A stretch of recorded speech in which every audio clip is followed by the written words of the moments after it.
Hello everyone. So as you all know that we have started a series of inflation where we talk about inflation in general in particular. So in last two classes we have given an introduction to inflation and we have talked about its types and we have discussed some recent phenomenon on inflation. So in this class we are going to discuss about the Keynesian theory of inflation. So, most of you must have read in your macroeconomics chapter the classical and Keynesian theory of interest, employment, and money. So, when we study about Keynesian theory of employment, we come across Keynesian employment theory of two sector, three sector, four sector economy, where we are mostly considered about household sector, business sector in two sector, and government and taxation sector in three sector model, and in four sector we come across exports, that is foreign relations. So Keynes, he was a revolutionary leader. He brought such a transformation after the Great Depression of 1929, and he gave some of the major concepts that still now we consider it very important. Few of them were MEC, that is marginal efficiency of capital, and MPC, that is marginal propensity to consume. So you must know that MPC is equal to change in consumption to change in income, and marginal efficiency of capital is the expected return of profit that an investor expects on his net investment. So when we talk about his theory of inflation, he basically, if I have to summarize his viewpoint and talk in one line, in one sentence, so basically he considered that inflation happened due to demand, a great demand. He was mainly of the view that demand and supply were not equal, and when demand was in excess to supply, there was inflationary gap which gave rise to inflation at full employment. Okay, so we are going to study something about inflation. We are going to read this. So let's see. But according to Keynes, the aggregate demand might increase due to real factors. As you can see here in the fifth line, he has said that, but according to Keynes, the aggregate demand might increase. Aggregate demand, he was of the viewpoint that aggregate demand used to increase in real factors due to consumer demand like MPC and investment. जब investment और demand बहुत ज़्यादा increase हो जाते हैं consumer के और supply उस हिसाब से बढ़ता नहीं तो it gives rise to inflation. ठीक है, और जब हमारा सप्लाई ऑफ मनी भी बढ़ रहा है तब तो बहुत ही ज़्यादा इन्फ्लेशन आएगी इकोनॉमी में. इन्फ्लेशनरी गैप क्या थी?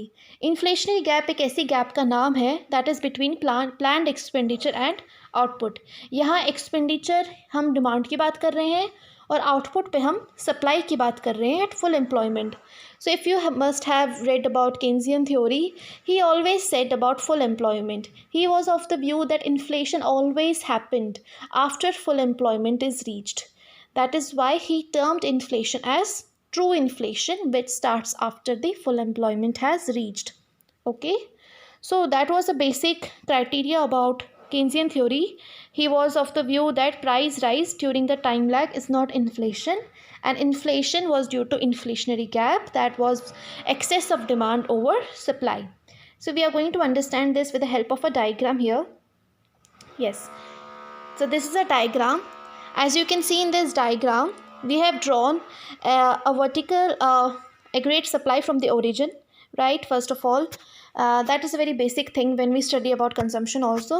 And then we have drawn a line of consumption plus investment plus government, which gives rise to aggregate demand. And when demand increases further, that is C plus I plus G plus change in government is equal to aggregate demand to AD1 to AD2. When aggregate demand shifts upwards from AD1 to AD2, what happens is that our income is also increasing. That is shown by change in Y, that is income. So first the equilibrium point was in E2, then it came to E2, E1 to E2, and the gap between E1 and E2 where demand is also increasing and income is also increasing, it is termed as inflationary gap. Very simple.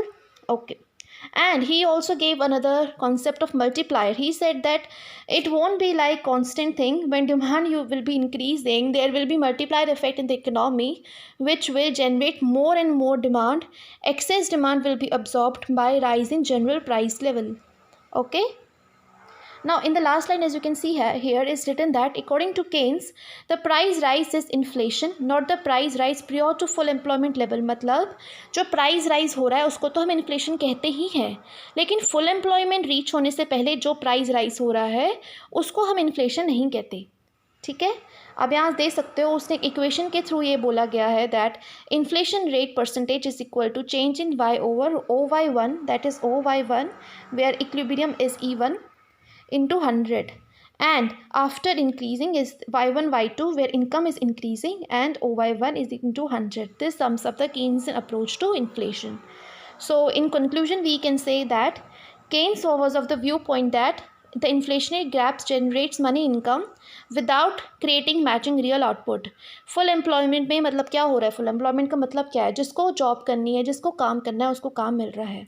इसके बाद अगर inflation increase हो रहा है, मतलब demand increase हो रही है, उस हिसाब से सप्लाई नहीं इंक्रीज़ हो रही, तो उसमें हम कह सकते हैं कि इन्फ्लेशन आ रहा है. Okay, so that was a basic thing about inflation. So next class में हम मॉनेटरिज्म और demand push, cost push theories को भी डिटेल में पढ़ेंगे.